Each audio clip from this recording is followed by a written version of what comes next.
हट्टीपणा करत कालपासून नांदेड जिल्ह्यात सुरू असलेल्या जोरदार पावसामुळे जिल्ह्यातील नदी नाल्यांना मोठा पूर आलाय। शहरातील सकल भागात सुद्धा पाणी शिरलंय। आता मी नांदेड शहरातील हायटेक सिटी भागात आहे। आपण बघतोय या हायटेक सिटीमध्ये जे आहे ते अशा पद्धतीनं पाणी शिरल्याचं चित्र आपल्याला पाहायला मिळतं। खरं तर अग्निशामक दलाच्या जवानाच्या मदतीच्या वतीने जे आहे ते या सगळ्या नागरिकांना सुरक्षित ठिकाणी हलवण्याचं काम या ठिकाणी सुरू करण्यात आलं आहे। आणि घराची परिस्थिती आपण बघतोय, या सगळ्या घरात जे आहे ते आज सकाळपासूनच पाणी पाहायला मिळतं। मात्र दुपारनंतर जे आहे ते पाण्याची पातळी वाढल्यामुळे नागरिकांना या ठिकाणी राहणं सुरक्षित नसल्यामुळे त्यांना सुरक्षित ठिकाणी हलवण्याचं काम हाती घेण्यात आलंय। आपण बघतो ही सगळे अग्निशामक दलाचे जवान आहेत। रात्रीचे 12 वाजलेत। अनेक लोकांना जे आहे ते या सगळ्या भागातून बाहेर काढण्यात आले आणि काही लोक या घरात राहिले का यासाठी जे आहे ते आता ही फेरी अग्निशामक दलाच्या जवानांनी या ठिकाणी सुरू केल्याचं चित्र आपल्याला पाहायला मिळतं। मात्र या रस्त्यावर जे आहे ते आता 10 ते 12 फूट पाणी असल्यामुळे जे आहे ते या रस्त्यावर बोटीच्या सहाय्यानं या सगळ्या नागरिकांना सुरक्षित ठिकाणी हलवण्याचं काम हाती घेण्यात आलंय। आपल्यासोबत अग्निशामक दलाचे जवान आहेत, त्यांच्यासोबत सुद्धा आपण या ठिकाणी संवाद साधणार आहोत। काय सांगाल, या भागातील किती लोक बाहेर काढले?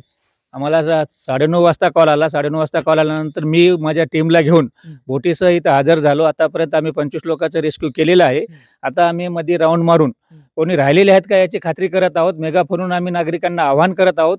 2-3 बिल्डिंगमध्ये आम्हाला नागरिक दिसत आहेत, त्यांना पण आम्ही आवाहन करतो की बाबा लाईट बंद होईल, पाणी वाढेल, परत तुम्हाला इथून सुरक्षित ठिकाणी हलवून आम्ही याच्यामध्ये ठेवतो आम्ही निवारा केंद्रामध्ये।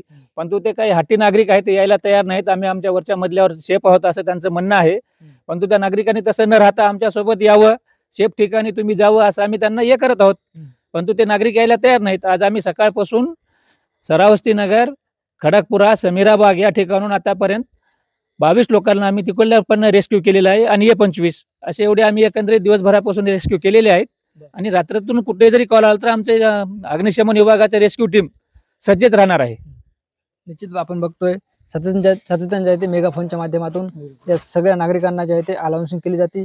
आता सुद्धा हे जवान जे आहे ते या सगळ्या नागरिकांना सुरक्षित ठिकाणी हलवण्यासाठी अनाउन्सिंग करताना पाहायला मिळतात। येथील परिसरातील सर्व लोक स्थलांतरित झालेले आहेत।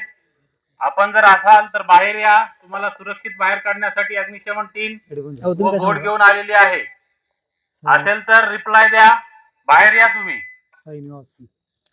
निश्चित अशा प्रकारे बघतोय अनेक घरात जे आहे ते आता सुद्धा नागरिक आहेत, मात्र ते दुसऱ्या मजल्यावर असल्यामुळे त्यांना असं वाटतं की आम्ही सुरक्षित आहोत। मात्र अग्निशामक दलाच्या जवानाच्या वतीने जे आहे ते सातत्याने आवाहन करण्यात येतं। रात्री जर पाणी वाढलं तर काही दुर्घटना होऊ शकते, त्यामुळे आपण सुरक्षित ठिकाणी जावं। मात्र असं असताना सुद्धा काही लोक हट्टीपणा करताना आपल्याला पाहायला मिळतात। ज्ञानेश्वर लोंढे, युनियन मराठी, नांदेड।